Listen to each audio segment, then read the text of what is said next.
considera também, de vez pensar em pacientes, aquele sujeito que vai receber algum atendimento em saúde, mas considerar um usuário, que é um sujeito de direitos e também um cidadão em que deve ser respeitado e escutado durante o seu cuidado. Só estou falando isso para dar uma introdução de onde que a gente parte, mas o Fernando já disse que vocês já estavam mais avantes nesse, então cortei por diversas partes. O Conselho Estadual de Saúde, ele considera muito importante o trabalho em rede em saúde, não só em saúde mental, mas também na saúde como um todo. Está aqui agora. Mas também entende que esse modelo de rede, que eu penso que também o Ministério da Saúde considera que não é o ideal, que é o que está aqui em cima, porque ali, se vocês notarem, está como centro da rede o CAPS. E não é para ser o centro da rede o CAPS, é para ser o centro da rede, acho que vai ter que passar daí mesmo. A pessoa e o seu projeto terapêutico singular, e não um equipamento de saúde. A rede, para cada sujeito, é constituída conforme as suas necessidades. Ela não precisa estar necessariamente só porque ela está em sofrimento psíquico, sendo atendida no CAPS. Dependendo das suas necessidades, ela pode estar sendo cuidada através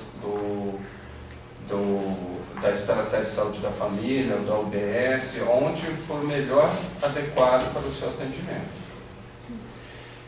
Queria lembrar também que teve um estudo de um professor da PUC de Campinas, qualquer dia ele me processa, que eu nunca lembro o nome dele,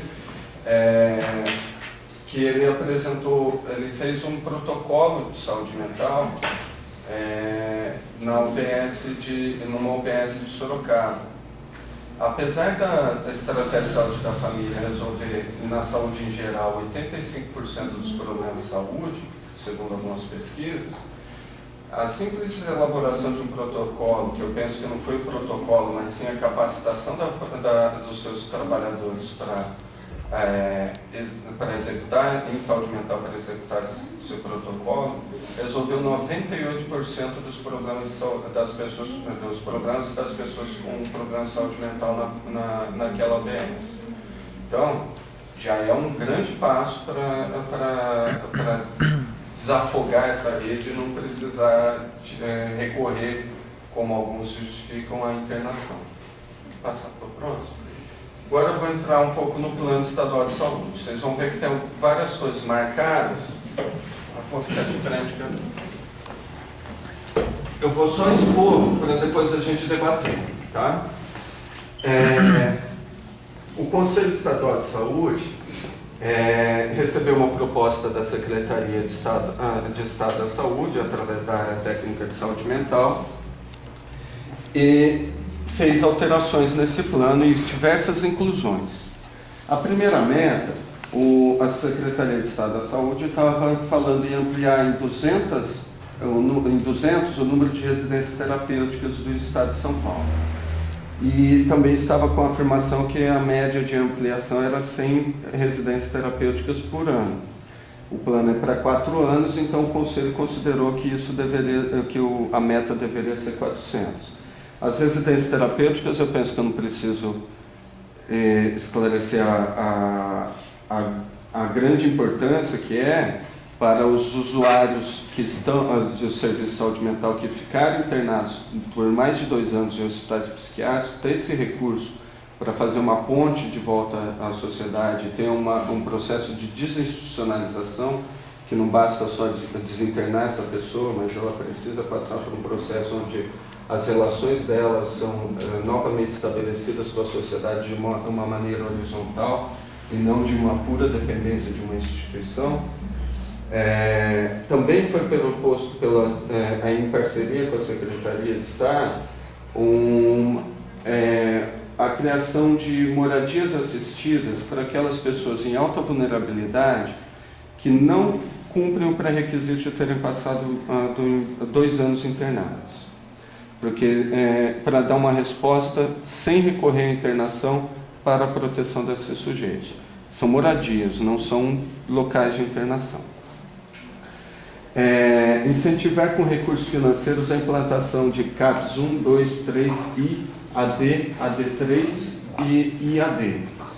Surge aí uma proposta que vem de São Bernardo do Campo, que já existe lá em São Bernardo do Campo, a figura do CAPS infantil álcool e drogas, que é um CAPS 24 horas, onde tenta dar a resposta principalmente às crianças e adolescentes em alta vulnerabilidade que estão consumindo drogas, né, em situação de rua.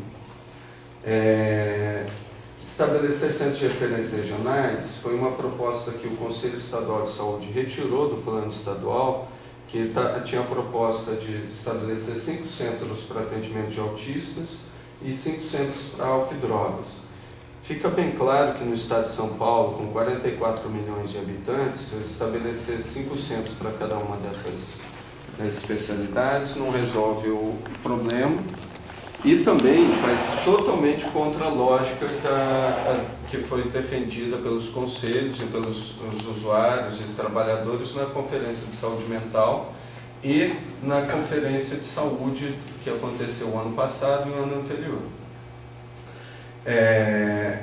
Implantar enfermaria de saúde mental. O Conselho entendeu que seria necessário para dar resposta principalmente à necessidade de desintoxicação nas crises de abstinência da população que tem problemas com álcool e outras drogas, a criação de leitos para desintoxicação em hospital geral, saindo da dependência dos hospitais psiquiátricos e tentando trazer para equipamentos mais próximos da comunidade. E também a criação de 500 vagas em hospitais gerais, o que daria uma resposta, principalmente para aqueles municípios que não têm CAPS 3, então não tem uma atenção 24 horas para a pessoa em sofrimento psíquico. Lógico que isso pressupõe a criação de equipes multidisciplinares nesses hospitais gerais. Esse também foi cancelado. Próximo, por favor. Promover e apoiar articulações intersetoriais para atenção em saúde mental, álcool e outras drogas. Tentar desenvolver, em parceria com outras secretarias do Estado, ações intersetoriais e pactuadas com os municípios para que a saúde mental não fique apenas na parte da saúde. Também se integra principalmente com a Secretaria de Desenvolvimento Social e com a educação. Aí a gente entra numa parte que o Conselho incluiu no plano, que as propostas da Secretaria eram todas lá para cima. O Conselho considerou que o Estado, isso é muito importante principalmente para os municípios e os conselhos municipais, o Estado ele não é um prestador de serviços, ele é um indutor, um promotor, um fiscalizador, um articulador. O Estado ele só entra como prestador de serviços naqueles municípios ou regiões onde há uma grande dependência do Estado.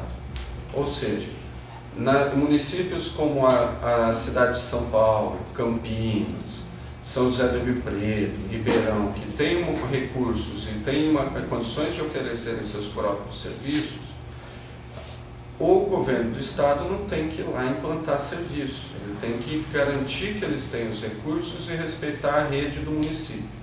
Em municípios muito pequenos, que não têm o recurso próprio, ou não têm mesmo profissionais para ofertar atenção, o Estado sim deve entrar para suprir isso. Mas esse é o entendimento do Conselho Estadual de Saúde. Para isso, o Conselho Estadual decidiu que um dos principais investimentos na saúde, de saúde mental, deve ser em educação permanente por parte do Estado, criar políticas de educação permanente. Então, ele incluiu no plano diversas propostas de educação permanente, planejar e executar política de educação permanente em atenção psicossocial com ênfase na atenção básica, NASF, ESF e UBS. E também a capacitação da rede psicossocial e hospital geral, e em atenção psicossocial, e também para autismo, que é uma grande queixa, que há a previsão no estado de São Paulo, por exemplo, da existência de 400 mil autistas no estado de São Paulo. Então, provavelmente existe uma demanda muito reprimida, e o Conselho Estadual entendeu que essa demanda deve sim ser absorvida pelos CAPs infantis e CAPs adultos. Inclusive está elaborando 2 seminários para os CAPs infantis e CAPs adultos para tentar começar a capacitar os CAPs a atender essa demanda.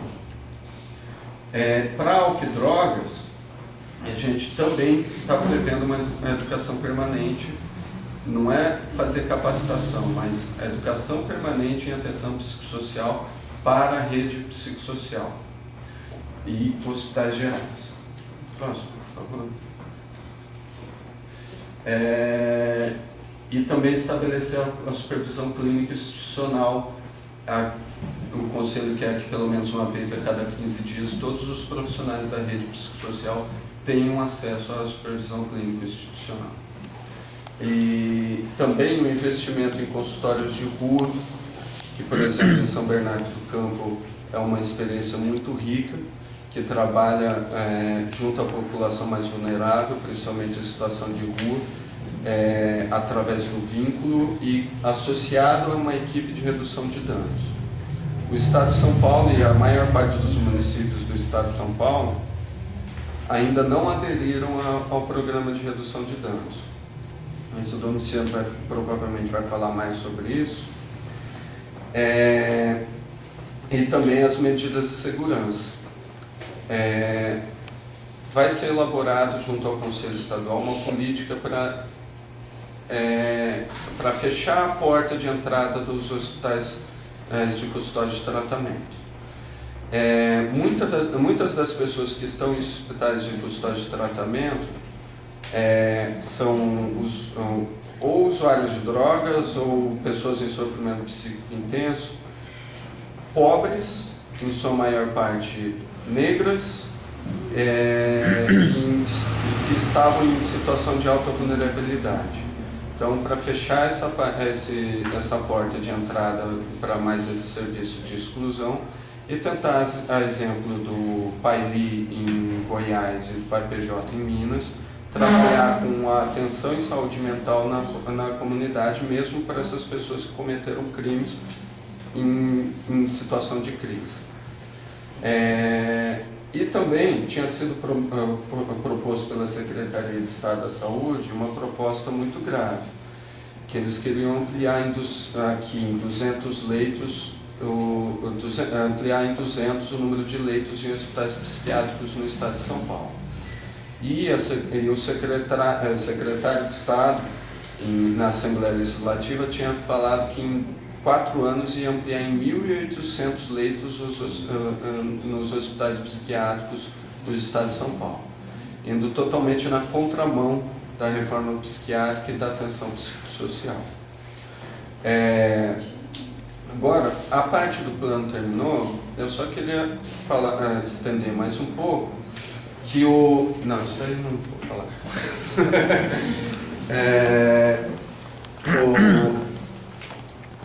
A gente está dentro do Estado de São Paulo sofrendo um retrocesso muito grande no que diz respeito à saúde mental.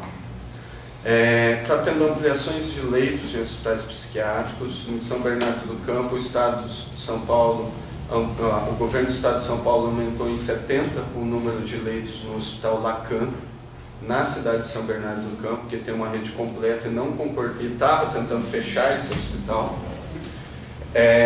Houve a invasão do Pinheirinho, que todo mundo está sabendo aqui, que é uma atitude repressora. Houve um incêndio que muitos dizem que foi criminoso no Moinho Vivo, na cidade de São Paulo, que é uma comunidade onde viviam centenas de pessoas e tinha interesse da especulação imobiliária lá no centro e também das obras da Copa. E também o que aconteceu no bairro da Luz, lá em São Paulo, que agora não é mais Luz, agora é chamada só de Cracolândia, onde, ao invés de continuar uma atenção que era feita pela estratégia de saúde da família, tentando criar um vínculo com as pessoas que estavam ali, houve uma reviravolta e enviaram a polícia para fazer um papel de repressão e tirar aquelas pessoas de lá. Houve diversas denúncias sobre isso. O próprio Antônio Lancetti disse que eles criaram uma nova modalidade de internação, que é a internação voluntária e involuntária, que eles levavam as pessoas para a delegacia e falavam: ou você assina a internação ou você é preso por tráfico. E estão sendo utilizados para essas internações as comunidades terapêuticas. E muitas, como o próprio Fernando disse, estão relatadas no relatório do Conselho Federal de Psicologia, feito em parceria com os conselhos regionais e com diversos outros órgãos. Tem trabalho escravo, tem tratamento religioso, tem tortura, tem diversas violações aos direitos humanos, que eu penso que vai ser uma tarefa muito árdua aqui do núcleo que vocês criaram, porque vai ter que entrar nessas comunidades terapêuticas e fiscalizar, porque estão tendo muitas violações. Então, para finalizar, o Conselho de Estado de Saúde, apesar de estar passando por uma grande reformulação até no seu estatuto e no seu regimento, na sua composição, ele está acompanhando de perto e tem se posicionado sempre na defesa dos direitos dos usuários. E perante ao plano, eu esqueci de falar do plano nacional, né?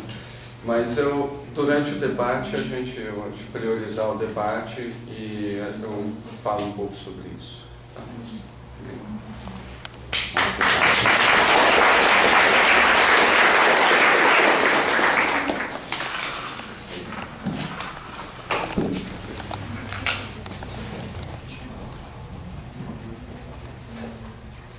Bom dia a todos e a todas. Eu também agradeço de coração a possibilidade criada para a gente discutir e conversar sobre o tema. Eu já fui apresentado, eu sou Luciano, eu sou um consultor nessa área.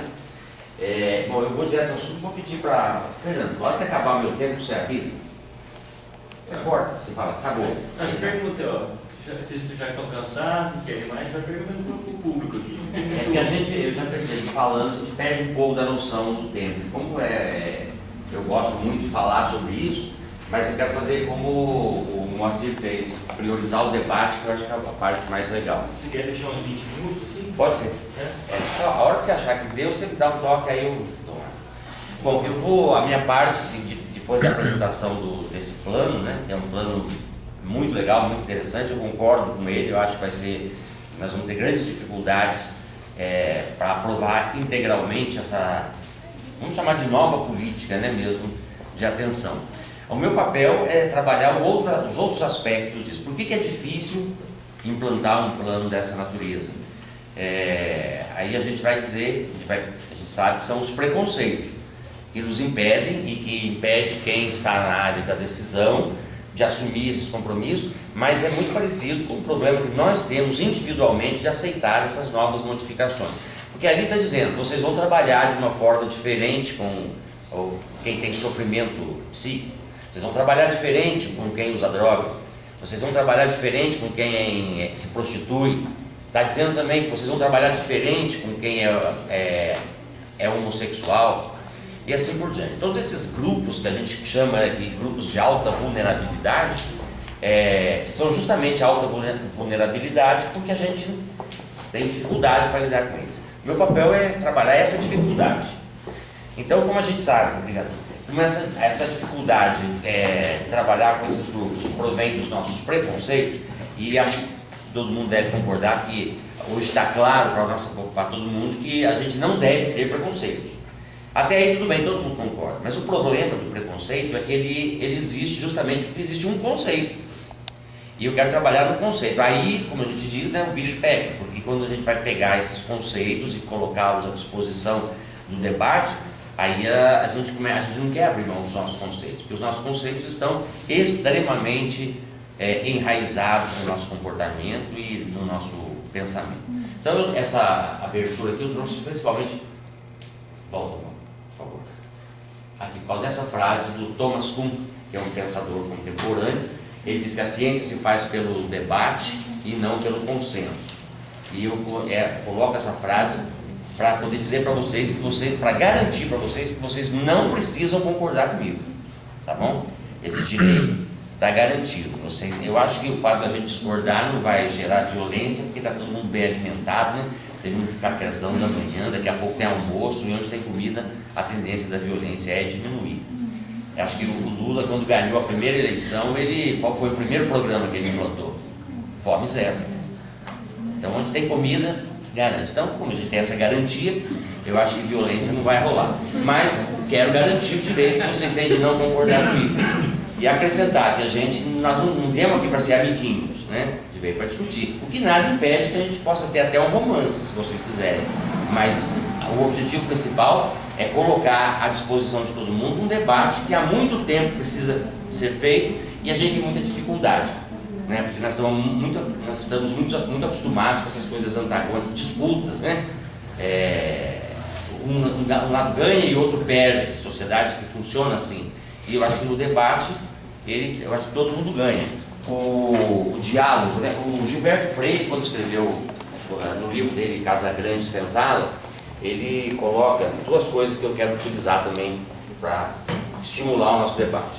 E ele associa e responsabiliza os jesuítas por terem, na opinião dele, e eu inclusive concordo, implantado na nossa sociedade a dificuldade ou a incapacidade para o diálogo.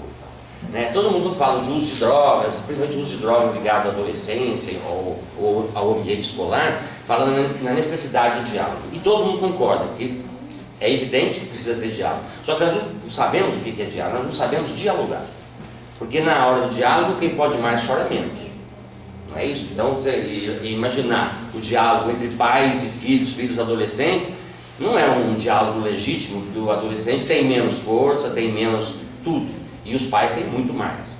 O Gilberto Freire, ele associa esse desaprendizado, né, em relação ao diálogo, a influência dos jesuítas. Quando eles trouxeram para o Brasil, todo mundo sabe o que é um confessionário, né? Sabe aquela peça que tem dentro da igreja, chamada confessionário, e ali as pessoas contam seus, abre aspas, pecados, fecha aspas. Ele acha que o início do fim do diálogo na nossa sociedade se deve a esse fato, a existência do confessionário. Que ali a gente começou a perceber que era isso que chamavam pecados, que na realidade são as nossas dificuldades, né? Os problemas que a gente tem, não precisavam ser discutidos na escola, ou na família, ou em qualquer outro lugar. Bastava falar com Deus, e para falar com Deus você falava com o Pai e estava resolvido. Então, se você tivesse, por exemplo, um problema com drogas na escola ou em qualquer outro lugar, um problema de natureza sexual, considerando que o início do desenvolvimento da nossa sexualidade fica mais forte no período da adolescência, nada disso tem que se discutir com ninguém. Fala com Deus que você vai resolver melhor. Ele atribui aí ao confessionário, então, o início do fim do diálogo. E até hoje, por nós termos, aí eu tenho que fazer um parênteses aqui, porque é o seguinte, fica mais fácil, né? Eu sou um defensor dos direitos humanos. Eu considero a espiritualidade um direito fundamental e defendo isso. Eu acho que quem desenvolve a espiritualidade vai ser mais feliz do que os outros, eu não tenho dúvida disso. Quem desenvolve a espiritualidade vai ver milagres acontecerem, eu também não duvido disso. Só que espiritualidade é uma coisa, religião é outra, tá? Então eu respeito a fé individual, acho que as pessoas podem acreditar no que quiserem, eu vou sempre defender esse direito. Mas quando se trata da implantação de políticas públicas, a gente tem que ver a diferença entre o que é nosso e o que é de todo mundo. Então religiões são, em muitos momentos a gente vai fazer essa crítica, então eu peço que vocês não se magoem comigo, não percam tempo se magoando comigo, porque a intenção não é essa, tá bom? É criticar e questionar modelos que fizeram mal para o nosso comportamento. Se tivesse feito bem, nós não estaríamos aqui discutindo esse assunto. estava resolvido. Se o confessionário tivesse resolvido nossos problemas, estava resolvido, mas não foi assim. Então, quando eu falar de religião, quando eu falar de Deus, eu estou falando de figuras históricas, filosóficas, políticas, e que são questionáveis e devem ser criticadas. Não estou mexendo na fé individual. Outra coisa, então, feita essa ressalva, para evitar desgaste entre nós, o Gilberto Freire, ainda no Casagrande Senzala, ele faz aquele levantamento. Eu acho que muitos devem ter lido o Casagrande Senzala. Quando os portugueses começam a enviar aqueles navios cheios de gente para cá, não havia vigilância sanitária naquela época, né? Quem fazia esse papel e o interesse também não era saber se as pessoas estavam doentes ou não, eram portadoras de alguma coisa ou não, era o que importava naquele período. Isso não é minha opinião, isso eu estou relatando e está registrado como parte da história. Era um padre que fazia a fiscalização desses navios. Como eles ficavam 3, 4 meses no mar, dava tempo do padre conversar com todo mundo, e o requisito era acreditar em Deus, preferencialmente ser católico. Então o padre ia sair por 3, 4 meses para descobrir. Então todo mundo era católico, porque esse era o documento exigido para poder chegar. Se não fosse, voltava. Então ninguém se preocupou com doença, ninguém se preocupou com sífilis, ninguém se preocupou com nada que esses portugueses trouxeram para nós. Daí o Paulo Freire falar que por isso nós nos tornamos não uma nação civilizada, mas uma nação sifilizada, né? É essa herança que a gente recebe. Pode passar mais um? Pode seguir, que a hora que chegar eu falo para você parar. Pode seguir. Pode. Vocês viram que exagero, né? Eu achava que eu ia ficar a semana inteira com vocês. Aí. Mas eu pedi para o Fernando gravar ali essa apresentação. Quem quiser pode levar depois. Então, tentando fazer esse resgate, esse resgate histórico, filosófico do tema, que vai explicar os nossos preconceitos em função da criação dos nossos conceitos. Eu vou mexer então como é que é feito o nosso conceito. Então, quando a gente fala, eu vou usar muito a expressão uso de drogas, mas o fundamento é o mesmo para prostituição, homossexualidade, cadeia, internações psiquiátricas. O princípio é o mesmo, tá? Então, se a gente fizer entender bem em relação ao uso de drogas, nós estaremos entendendo como é que funciona em relação aos outros temas também. Eu vou defender aqui a ideia que quando se trata de drogas, prostituição, homossexualidade e por diante, faz mais mal para a nossa sociedade, para as pessoas que compõem o nosso núcleo social, o conceito que se tem dessas coisas do que o uso dessas coisas. Então, o uso de drogas, eu estou convencido que o conceito que se tem do uso de drogas é mais prejudicial do que a própria droga. E estou falando de drogas ilegais, que não tem controle de qualidade, que não tem controle nem da produção, nem do comércio, nem do consumo, né? Faz mais mal do que isso. Então aqui vamos tentar perceber, né? Então nós temos esses 3 pontos, esses 3 olhares definem a forma como nós pensamos o uso de drogas. Quem quiser ter certeza, vamos sair daqui hoje, pergunta para 3 ou 4 pessoas diferentes o que elas acham das drogas. Assim, o que você acha das drogas? Eu garanto para vocês que não vai sair daqui, desses 3 aqui. Então, resumidamente, até aqui também não é minha opinião, eu estou tentando fazer um resumo. As drogas são vistas por nós, pela nossa sociedade.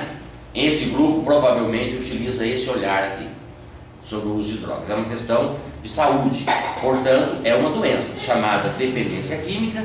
Consequentemente, sendo uma doença, quem vai trabalhar com isso é a clínica psiquiátrica nos seus mais variados níveis. Desde um atendimento ambulatorial até o que acontecia, felizmente não acontece mais, a internação em hospitais psiquiátricos. Nós já sabemos, e não precisa ser muito inteligente para isso, basta ser um pouco sensível, que hospitais psiquiátricos não servem mais nem para os loucos, que era para quem eles foram criados. Nem para eles serve mais isso.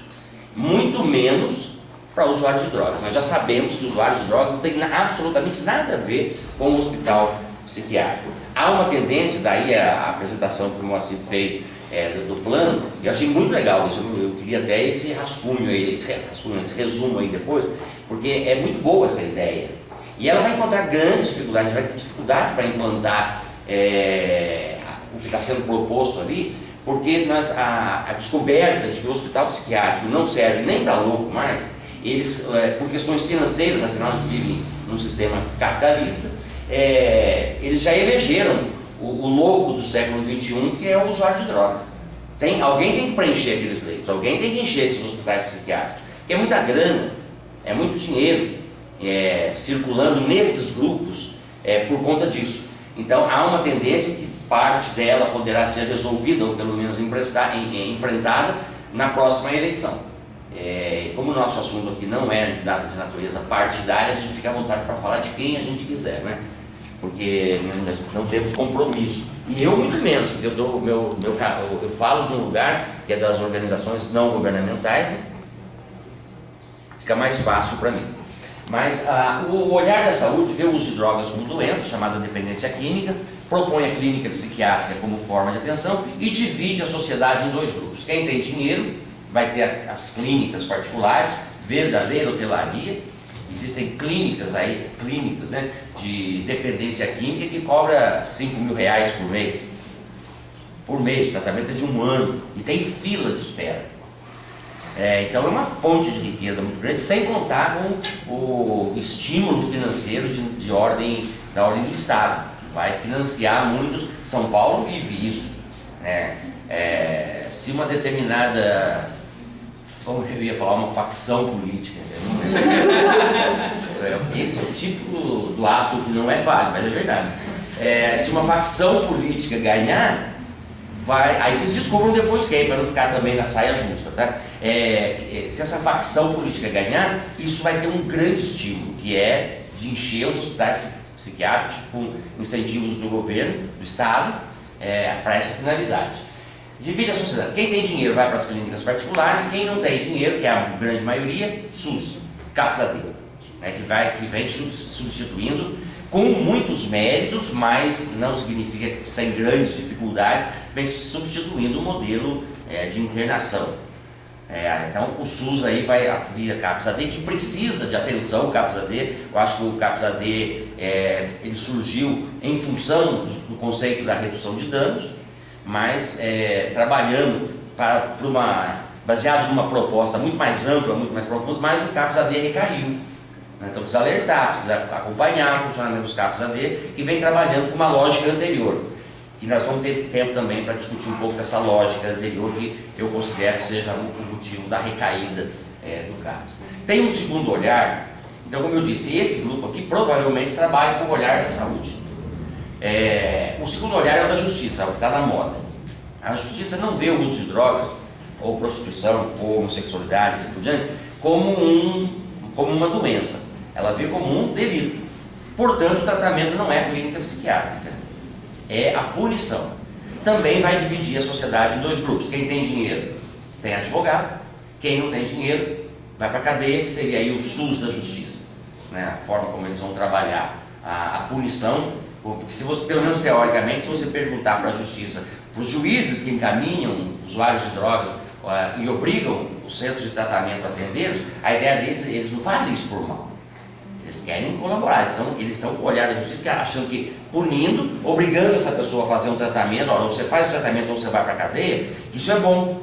Eles consideram que seja bom.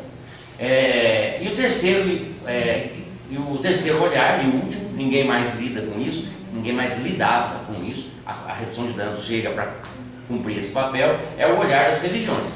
As religiões não veem nem como doença, nem como delito, ela vê como um pecado. Portanto, o tratamento não é nem a clínica psiquiátrica, nem a punição, nem a cadeia, mas a conversão. É a única que não divide pobres e ricos. Convertido, está resolvido o problema, está pronto. Que vai, principalmente as igrejas pentecostais, vão fazer um uso disso de uma forma estúpida e grosseira, mas que funciona dentro de sociedades capitalistas. Que é aquele discurso que todo mundo conhece, da pessoa que fala, eu fui, é só ligar a televisão de madrugada, agora nem tão de madrugada mais, né? Eu fui ladrão, eu usei drogas, eu roubei, eu matei, eu fui preso, era um demônio encarnado. Aí eu encontrei Jesus, né, e a minha vida mudou. Por que isso funciona? Porque essas pessoas representam um milagre. Não é milagre? Para mim é. Não tem outra explicação. O cara era um veneno, de repente encontra Jesus e fica bom, isso é milagre. Como eu acredito, como eu disse inicialmente, que quem desenvolve a espiritualidade vai ver milagres acontecerem, eu acredito que esses milagres possam existir. O problema é que eles viram pastores, geralmente. Mas aí não é por conta do milagre, a parte espiritual da coisa. É porque todo mundo sabe que na nossa sociedade, pobre sociedade, civilizada, as pessoas carecem disso. Então você coloca na frente de uma sociedade carente de tudo, carente de dinheiro, carente de afeto, carente de saúde, carência total. Coloca na frente deles um milagre, isso arrasta multidões. E o dízimo pago por multidões é bem maior do que o dízimo pago por indivíduos, né? Então é uma estratégia política e que vem funcionando, que as igrejas pentecostais se utilizam muito bem disso, que é de arrastar as multidões apresentando um milagre. Olha, está aí o milagre. E, na minha opinião, só milagre explica mesmo a conversão de determinadas figuras, né? Nós vamos trabalhar então, e eu acredito que um plano como o que você nos apresentou seja possível a partir de um quarto olhar. Não que não seja também uma questão de saúde ou de justiça e até mesmo de religião. Até mesmo de religião. Só que nós não podemos criar uma política pública, implantar ou implementar uma política pública baseada em nenhum desses três conceitos. Por que não podemos? Porque nem todo mundo que usa droga se sente doente. Nem todo mundo que usa droga se sente delinquente, nem todo mundo que usa droga se sente pecador. Esse conceito ele é tão violento que ele cria os problemas que nós temos com o uso de drogas. Qualquer adolescente que comece a fazer uma experiência com drogas, e gostando ou não, querendo ou não, os nossos filhos, os nossos netos, as drogas sempre vão aparecer, cada vez em quantidade maior, cada vez com mais qualidade, cada vez com mais importância. Vão fazer experiências com drogas. Experiência que eu falo não é fumar um baseado uma vez, tomar uma cerveja uma vez. É um período da vida. Elas vão acontecer. Sabe? É melhor a gente não ser ingênuo. Talvez seja bom de ser inocente. Ingênuo, não. Mas essas drogas vão aparecer e o conceito é que vai definir as tragédias que ocorrerão por conta dessas experiências. Um adolescente que começa a usar drogas, ele não faz esse resumo que nós estamos fazendo aqui, mas ele sente o efeito desse conceito, porque ele está ouvindo isso aí, porque aquilo foi eu que inventei, certo? Aqui eu só estou resumindo. Ele sente que na casa deles, na família deles se fala isso, a televisão fala isso, o jornal fala isso, o cinema fala isso, o teatro fala isso, os amigos falam isso, que droga ou é doença, ou é delito, ou é pecado. Ele fala, pô, se eu estou fazendo isso, eu devo ser ou doente, ou delinquente, ou pecador, ou as três coisas juntas. E vai reagir de acordo com aquilo que nós esperamos deles. Fomos nós que criamos isso. Vamos colocar que nós que não usamos, eu não posso afirmar isso, mas digamos que nós que não usamos drogas, criamos os problemas que a gente quer resolver. Por quê? Eles sabem que se eles devem ser isso, por causa da experiência que eles estão fazendo, qual é o caminho do doente? Hospital. Qual é o caminho do delinquente? Cadeia. E qual é o caminho do pecador? Inferno. Só que para ir para o inferno tem que morrer antes, tem que passar pelo cemitério. Isso explica, na minha opinião, por que o Brasil é o país que mais mata usuários de drogas entre 14 e 29 anos no mundo. Por que é o país que mais mata mulheres, é o terceiro que mais mata mulheres no mundo. É o país que, em primeiro lugar, em assassinato de homossexuais no mundo. É porque nós somos mais maus do que os outros? Não. É porque nós temos um conceito que entra na vida da gente por meio das pessoas que a gente mais gosta, os nossos professores, os nossos pais, os nossos padres e pastores, pessoas que a gente respeita desde pequenininho. Essas pessoas colocam na cabeça da gente um conceito que vai aparecer. Então, é só pensar, se alguém chega, um usuário de drogas, chega num serviço de um CAPS, que seja um CAPS recaído, tá? Como eu havia dito, chega lá e quer ser atendido, ele tem que provar para nós que ele é doente de drogas. Porque se a gente perguntar, por que você veio aqui? Sabe? Porque eu uso drogas, mas eu não tenho nenhum problema com droga, não. O CAPS não sabe o que fazer com ele. O Alcoólicos Anônimos, os Narcóticos Anônimos, qual é o primeiro passo? Admitir que sou impotente diante de tal coisa, sou doente disso. Se ele não assumir isso, não tem o que fazer com ele. Quando a gente fala tratamento, as pessoas ouvem abstinência. Tratamento para nós é parar de usar. E o Dr. Dartil Xavier da Silveira, um psiquiatra de São Paulo muito legal, ele afirma categoricamente: o contrário de dependência não é abstinência. O contrário de dependência é liberdade. O CAPS tinha que funcionar com esse recurso. Vamos chamar de recurso, né? Liberdade, como uma forma de entender. Então, se ele quiser ser atendido pela justiça, seriam pessoas muito adequadas para conversar com adolescentes, com pessoas que usam drogas. O policial devia estar preparado para conversar sobre isso. O juiz devia estar preparado para conversar sobre isso. Os advogados deviam estar preparados, mas ele não vai falar com eles porque ele sabe que essas pessoas enxergam dele um delinquente. Então ele não vai. Ou ele comete um delito e fala, então você é nosso. Aí atendem. Assim como o Carlos, à medida que você tem problemas com drogas, porque você é portador de uma doença chamada dependência química, e aí nós sabemos lidar, a justiça vai responder da mesma forma. Cometa o delito para que nós possamos atender. As religiões vão exigir que você assuma que você é pecador para poder te atender. E como é que a gente demonstra que a gente é pecador? Não é falando, é pecando. É pecando. Então a gente criou um conceito que amarrou completamente, não tem como sair. Quem entra não consegue sair, porque vai ter que daí eles criaram essa ideia sobre o usuário, que o usuário de drogas, como é que eles falam? É manipulador, é mentiroso.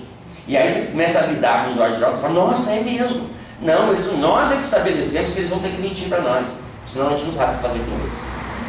Então quem tem que mudar essa história? São os usuários de drogas? Não, somos nós. É o nosso olhar. Aí que a coisa fica difícil. Porque essa transformação paradigmática que é requerida pela mudança do conceito sobre esses comportamentos altamente vulneráveis não passam pela nossa autorização pessoal. Porque quem que a gente vai mexer aqui? Com as 3 polícias que coordenam a nossa vida o tempo todo, historicamente. A polícia religiosa, composta por padres e pastores, a polícia da justiça, que é essa polícia que está na rua, que eu falei que está na moda, e a polícia sanitária. Acho que aqui existem alguns representantes até dessa polícia. E você está gravando tudo isso que eu estou falando, né? Olha, a gente tinha prestado atenção nisso, né? Então está registrado. Mas é verdade, essas 3 polícias vão organizar o nosso pensamento. As pessoas que terminam, que completam os estudos, vão para a academia e se formam, são pessoas mais difíceis ainda, porque elas têm certeza de que elas estão certas. Que ela pode procurar a resposta no CID, para isso que ela vai encontrar. E que o CID não é inquestionável. As que se formam na área da justiça também têm certeza absoluta, é só procurar o Código Civil e o Código Penal, está lá a resposta. E as que têm a polícia religiosa, que vai procurar na Bíblia ou na palavra, como eles dizem, né? As pessoas, e essas são as mais difíceis que tem, porque essas também têm uma certeza mais do que absoluta. Então a nossa proposta é que, repito, não que isso aqui esteja errado, mas a gente não pode estabelecer uma política para a maioria baseada nesses conceitos, que a gente vai cometer um grande erro, que é selecionar aqueles que a gente quer atender, né? Que são aqueles que assumem, atendem a algum desses 3 chamados. Uma política pública, pelo menos no Estado democrático de direito, teria que se basear na ideia de cidadania. A cidadania não vê o uso de drogas nem como doença, nem como delito, nem como pecado. Ela estabelece direito. Aqui começam os nossos problemas, ela está quase acabando o meu tempo, mas é aqui que começam os nossos problemas. Vocês vão me perguntar, você está dizendo que as pessoas têm o direito de usar drogas? Acho que o Fernando, na apresentação dele, tocou nesse assunto e eu vi que houve um remeleixo. Se ele tem o direito de usar drogas, você ainda completou por intuição, assim, drogas legais, eu vou além, drogas ilegais também, viu? Pegar um princípio do Immanuel Kant, que disse que da pele para dentro quem manda sou eu. O cara falou isso em 1650, 1700, a gente não entendeu até hoje. Até hoje, da pele para dentro quem manda sou eu. Nós somos donos da nossa existência, nós somos donos da nossa vida, nós somos donos da nossa história. E além da responsabilidade que temos para com isso, a gente tem a última oportunidade de sermos felizes, uma vez de que a gente nasce sem pedir e morre sem querer. Uma vez, outro parênteses, meu trabalho sobre direitos humanos, é do nascimento até a morte aqui na Terra. O que vem antes do nascimento, depois da morte, você precisa chamar outra consultoria que não é, eu não sei falar sobre isso. Mas nesse período que vai do nascimento até a morte na Terra, nós temos os chamados direitos humanos, por quê? Nós somos de carne e osso. Quem tem carne e osso precisa de prazer. O prazer para nós não é uma escolha, uma opção. É uma necessidade. Quem não tem prazer adoece, definha e morre. Então não é bom para o Estado, nem é bom para as religiões que as pessoas morram. Porque morto não paga imposto e morto não paga dízimo. E aí você desmonta toda a estrutura que organizou o mundo, nesse momento, o mundo capitalista. Então pode passar mais um. Pode, a hora que chegar nele eu falo para você qual que é. Mais um pouco. Desculpa, vamos voltar. Agora é um mapa, pode seguir até a hora que chegar eu te aviso. Que é um mapa que eu estou desenhando aí, como, mais um pouco, esse. Claro, não está completo, né? Ainda me dou o direito de mudar de ideia. Felizmente, 20 anos depois eu leio ou escuto o que eu falei lá atrás, ainda não tive nenhuma decepção comigo mesmo. Parece que eu tenho caminhado numa constante legal. Aqui é toda a sociedade capitalista, e aqui, como não é um momento para se discutir questões partidárias, quando eu falar de capitalismo, então eu não estou dizendo que eu esteja defendendo o comunismo. Tá? Então, o lance é que nós sabemos que nós vivemos num mundo capitalista, com exceção de Venezuela, Cuba e Coreia. Qual das Coreias que é comunista? Com exceção desses três que se dizem comunistas, o resto é capitalista. Tá? Então a CIS é capitalista, São Paulo é capitalista, o Brasil é capitalista, o Ocidente é capitalista, e toda a sociedade capitalista ela se desenvolve na forma piramidal. É uma elite que coordena uma grande massa. Eu estou priorizando o raciocínio e não os números, embora os números sejam próximos. Então, uma elite que tem 10%, geralmente em torno de 10% da população, que coordena uma massa que tem onde estão os outros 90% da população. É a forma piramidal. Uma ressalva, eu coloquei massa, porque eu acho que povo é uma expressão que não cumpre bem o que eu quero dizer. Vocês já ouviram as pessoas falar assim, o povo não sabe votar, o povo não tem memória. Então dá a impressão que se eu falo para vocês, olha, o povo não tem memória, eu estou dizendo, eu tenho. O povo não sabe votar, eu estou dizendo, eu sei. Então o povo é tudo aquilo que não sou eu. O povo é todo aquele que afirma uma coisa que não serve para ele. Então eu achei que massa é mais adequado, porque o que é uma massa? É a junção de vários ingredientes, todos diferentes, pegar um fio do seu cabelo, dá para saber quem é você. Pega um monte de ingredientes diferentes, vai misturando, vai batendo, não é? Massa boa é aquela que você joga na pia. Lá no Rio Grande do Sul tinha uma de ficar pisando em cima. É por isso que todo mundo bate. Polícia bate, pai bate, mãe bate, professor batia, pastor batia, padre batia. A palmatória é recente, né? O abandono da palmatória. Hoje é recente uma lei que impede os pais de bater em filho. Olha, uma lei para impedir que as pessoas batam em criança. E é recente. Eu tenho um filhinho de 2 anos e meio, o Arthur, e eu estava ensinando isso para ele. E ele é uma figura inacreditável, sem corujistas, tá bom? Mas ele é. Aí eu falei assim, então Arthur, o que você tem que fazer se alguém der um tapa na sua bunda? Ele fala, B.O. Mas eu não tinha falado B.O., ele foi assim, ele já sabe, olha, tão recente isso, né? E aí você vai perguntar, por que eles batem? Aí você tem que escapar dessas afirmações, né, de lugar comum, de que eles vão falar assim, a gente bate que é pro bem dele, é para educar. Na realidade é para tornar a massa homogênea, eliminar as diferenças. Massa boa é onde você não reconhece mais um ingrediente. Imagina uma massa de pão que você sinta o gosto do ovo, ou que você sinta o gosto da cebola, do alho, não pode. Tem que ficar tudo misturado, elimina a diferença, fica tudo igual. Só assim a gente explica como é que um grupo tão pequeno consegue manter um grupo tão grande, obrigando esse grupo a produzir riquezas e mandar 90% do que é produzido pela massa para essa elite. Como é que esse dinheirão produzido por nós vai para a elite? Só tem 2 caminhos, via impostos e dízimos. O que não é imposto, o que não é dízimo, é dinheiro sujo, tem que lavar. Isso, repito, isso também não é minha opinião, tá bom? Podem procurar, não tem outro caminho. É só via imposto e via dízimos. Que o dinheiro sai da classe produtora e vai para a elite. A gente, no mínimo, vai se perguntar, mas como que esse grupo tão pequeno consegue fazer essas pessoas, tanta gente, fazer isso a vida inteira? Primeiro, o que eu já constatei, que essas 3 ferramentas são da elite para poder manter a massa sob controle, trabalhando, produzindo e mandando para eles. É mídia, educação e religião.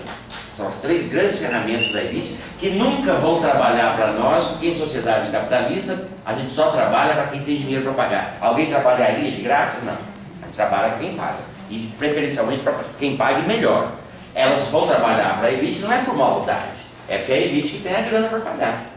A gente pode falar, mas o certo seria, se aqui tem 10% da população, que fique com 10% do dinheiro. Se aqui tem 90% da população, que fique, aí não seria capitalismo, seria comunismo, partes iguais. Como a nossa discussão não é nesse caminho, basta para nós reconhecermos que é essa fórmula que funciona. As ferramentas utilizadas são essas três aqui. No que nos interessa, o que a elite ensina para a massa a respeito do tema do qual nós falamos. Eu selecionei três: uso de drogas, prostituição e homossexualidade. O que a elite ensina para a gente a respeito desses temas, considerando que o objetivo dos ensinamentos dessa elite é nos fazer pensar igual, de forma homogênea, para que a gente continue. Eles vão, através dessas três ferramentas, dizer para nós, dar para nós, pelo menos, os motivos que façam a gente entender que é necessário pagar os impostos e é necessário pagar os dízimos. O Estado vai dizer para a gente que, olha, paguem os impostos em dia. Se vocês pagarem o imposto em dia, vocês serão chamados cidadãos e cidadãs de bem. Vocês já ouviram as pessoas quando estão numa crise gritando, discutindo, eu sou cidadão, eu pago meus impostos em dia. Nunca mais acreditem no lado bom dessa história, dessa afirmação. Eu vou pagar durante 35 anos e quando retiro na fonte, você nem vai pegar o dinheiro, vai direto. E aí, quando completar 35 anos de trabalho, mais ou menos, a gente devolve uma parte disso para vocês em forma de saúde e previdência. E a gente acredita. Todo mundo quer se trabalhar registrado. Não é? E a gente acredita. E aí eu questiono, quero compartilhar o meu questionamento. O que adianta depois? Bom, primeiro não é verdade, senão os aposentados não brigariam tanto quanto brigam por aí. E a gente, mesmo assim, historicamente, a gente acredita. E mesmo que fosse bom esse retorno em termos de saúde, de previdência, o que adianta, cara? Você já não, 65, 70, 75 anos, você já não tem mais o tesão que você tinha quando você era novo. Você não tem mais a força que você tinha, a pele não é mais a mesma. O corpo está desobedecendo, cresce para o lado que você não queria que ele crescesse. Você já começa a aparecer um monte de coisas, osteoporose, pressão alta, diabetes. O que adianta devolver depois que tudo foi? O olhar sobre o passado é melancólico, para não dizer angustiado. Você começa a se encaminhar para a doença, para a velhice e para a morte. E aí não tem mais como negar isso. É difícil falar para vocês sobre morte, porque eu vou fazer um elogio. É como se fosse uma montanha. Vocês estão na primeira metade da montanha. Vou fazer uma ilustração mostrando. Passa um slide.